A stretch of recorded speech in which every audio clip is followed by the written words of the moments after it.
ਪੱਟੀ ਹੋਇਆ ਭਾਈ ਸਰਫਰਾਜ਼ ਤੁਹਾਡੇ ਇਲਾਕੇ ਦਾ ਪਿੰਡੀ ਪੱਟੀਆਂ ਦਾ ਜੀ।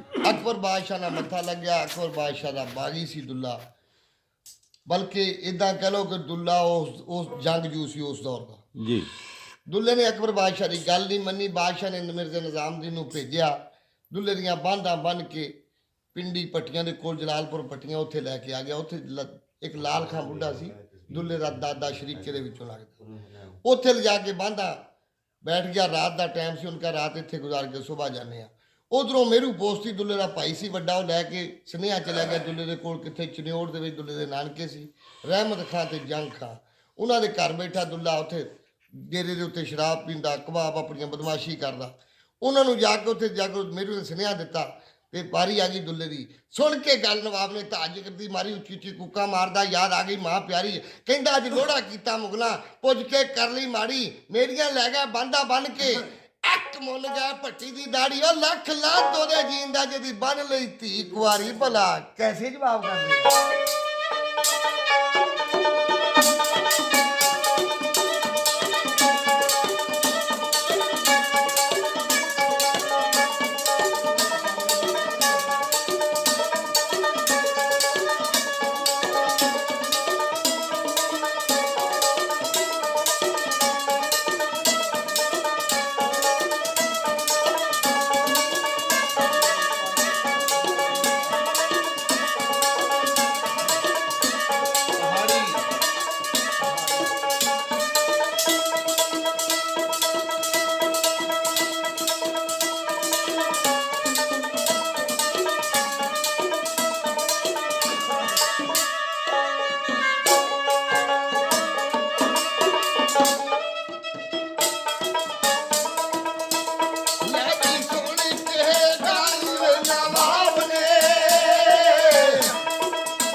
ਫਿਕਰਨਾ ਸ਼ਾਬਾਸ਼ ਸ਼ਾਬਾਸ਼ ਉੱਥੇ ਬੰਦਾ ਕਹਿੰਦਾ ਫਿਕਰਨਾ ਮੈਂ ਮਾਰੂ ਬੰਤਾਈ ਪੱਟੀਆਂ ਦੇਖੀ ਵਿੱਚ ਲੈਣਾ ਦਾਨ ਦੇ